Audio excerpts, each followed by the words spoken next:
आखिरकार सोच के देखो, जो 14 जून को रिजल्ट आने वाला था नीट का, वो 4 जून को क्यों आया? उस दिन इलेक्शन, लोकसभा इलेक्शन का रिजल्ट आने वाला था 4 जून को, और 4 जून को ही रिलीज कर देता है, अपडेट कर देता है, और सोशल मीडिया पे भी वायरल हो जाता है कि 4 जून को रिजल्ट आया नीट का। और उसमें देखा जाता है तो सबसे ज़्यादा पास आउट करने वाले लोग 67 स्टूडेंट को सिर्फ 120 मार्क्स आए थे। वो फर्स्ट डिवीजन, जो एक सीरियल नंबर होता है 11111 करके, ऐसा रैंकिंग था। अब सोच के देखो कि इसके पीछे हाथ किसका हो सकता है। आखिर किसी डिपार्टमेंट का हो सकता है। जब भी देखो, जब भी कोई रिजल्ट आता है तो या कभी भी एग्जाम कंडक्ट की जाती है, तो एग्जाम कंडक्ट होने से पहले या तो क्वेश्चन पेपर लीक हो जाता है, या रिजल्ट आने वाला है तो या उस रिजल्ट के साथ कुछ छेड़खानी। हर बार का ये सिचुएशन है। या तो आप बीपीएससी का देख लो, ये फिलहाल नीट का देख लो। ऐसा क्यों होता है? क्या इसके पीछे डिपार्टमेंट का ये हाथ है, या उसके साथ जोड़ने वाले जो लोग चिट फंड का काम करते हैं, या उन लोगों का हाथ है? दोस्तों, ये सब रिजल्ट देखने के बाद ये साफ पता चलता है कि सिर्फ एजेंसी वालों का हाथ होता है, डिपार्टमेंट वालों का ही हाथ होता है ये सब कारनामे करने के लिए। क्योंकि जो नीट का स्कीम हुआ है इस बार, और जितने स्टूडेंट्स पास किए हैं, शायद ये हिस्ट्री अभी तक नहीं रहा। और जो हिस्ट्री 2024 में रचा गया है, शायद अभी तक ये हिस्ट्री नहीं रचा गया है। नीट एग्जाम का एक पैटर्न होता है जो 120 मार्क्स का फिक्स किया जाता है, जिसमें अगर आपका फर्स्ट रैंकिंग आता है तो आपको 120 मार्क्स, यानी 120 मार्क्स आते हैं तो आपको फर्स्ट रैंकिंग मिलता है।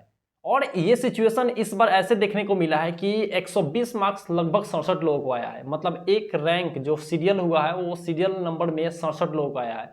इसका एक पैटर्न है, जो 120 मार्क्स, अगर सपोज करो अगर एक भी क्वेश्चन गलत करते हो तो आपका 4 मार्क्स कटेंगे। मतलब एक क्वेश्चन पे 4 मार्क्स कटते हैं अगर गलती करने के बाद। और नेगेटिव मार्किंग क्या होता है? 1 मार्किंग होता है। तो आप सोच के देखो, अगर कोई अगर एक क्वेश्चन भी गलत करता है तो उसका क्वेश्चन में मार्क कितना है? 4 नंबर कटेंगे, और 4 नंबर कटने के बावजूद एक नेगेटिव मार्क्स कटेंगे, यानी 5। या तो 116 आ सकता है, और नहीं तो 115 आ सकता है मार्किंग।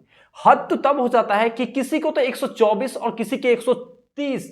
अब सोच के देखो दोस्तों, 120 मार्क्स का एग्जाम ही है, और 120 मार्क्स में से किसी का तो 123 आ जाता है, और किसी का 125, और किसी का 130। और उससे भी हद तब हो जाता है कि 119, 118, 117। अरे भाई, किस तरह का पैटर्न है? किस तरह का आप एग्जाम कंडक्ट करा रहे हो? जो पैटर्न बनाया गया है, अगर क्वेश्चन एक गलती होती है तो 4 मार्क्स काटेंगे, उसका नेगेटिव मार्किंग +1, तो हो गया ना 5। 5 में से या तो 115 आ सकता है, तो 116 आ सकता है। ये 117, 119, ये किस हिसाब से रिजल्ट दे रहे हो? इससे साफ पता चलता है कि जितने लोग बैठे थे कंडक्ट करने वाले, रिजल्ट पैटर्न वाले, वो सब बेवड़ा और पी कर बैठे हुए थे। दारू गांजा फूकने वाले, पीने वाले, और उन्होंने ही सब ये पास आउट किया है, रिजल्ट अपलोड किया है। ये नीट का एग्जाम दोस्तों एनटीए कराता है, नेशनल टेस्टिंग एजेंसी, जो इसके ही अंडर आता है नीट का एग्जामिनेशन, जो ये सब कराती है, कंडक्ट कराती है। और ये लोग ही क्या करते हैं? अपडेट करते हैं एग्जामिनेशन का। मेरा क्वेश्चन डिपार्टमेंट वालों से है, अगर डिपार्टमेंट वालों अगर सही आप मार्क्स नहीं दे सकते हो तो ये इस तरह की मार्क्स भी आपको अपलोड करने का कोई तरीका नहीं है, कोई ये तरीका नहीं है। या तो आप सिस्टम, ये तो पूरी तरीके से सिस्टम बर्बाद कर रहे हो, और सिस्टम बर्बाद करने के बावजूद साथ साथ ही आप स्टूडेंट लोगों का भी आप पूरी लाइफ बर्बाद कर रहे हो। और जितने लोगों को बताओ ये ऐसे रिजल्ट आया है। और सबसे बड़ी बात ये है कि रिजल्ट तो आती है, लेकिन कितने मेडिकल कॉलेजेस में और कितने मेडिकल में आप वहाँ स्टूडेंट के लिए सीट खाली रहता है? बहुत कम। रैंकिंग 1 आया तो रैंक 1 के लिए तो सीधी सी बात है, उन्हें तो मिल जाएगा। और इतने मेडिकल कॉलेजेस का, मेडिकल सेक्टर का ये हालत है कि सबसे ज़्यादा पास आउट होने वाले मेडिकल से ही स्टूडेंट होते हैं, लेकिन उन लोगों को सीट अवेलेबल नहीं होता है। ये सबसे बड़ी बात है। अगर इतने हर साल लगभग लाखों स्टूडेंट पास करते हैं, नीट का एग्जामिनेशन देते हैं, पास आउट करते हैं, लेकिन उन लोगों के लिए सीट अवेलेबल नहीं होता है।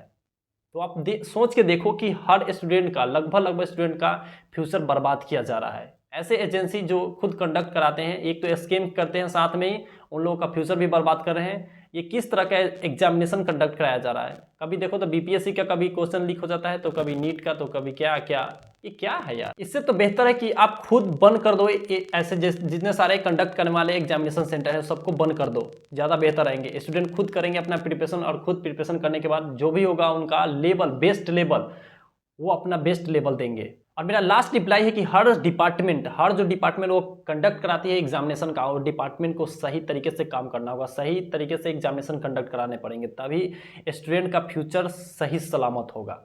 इस वीडियो में इतना ही, फिर मिलते हैं अगले नेक्स्ट वीडियो में ऐसे ही इन्फॉर्मेटिव वीडियो के साथ। तब तक के लिए जय हिंद दोस्तों।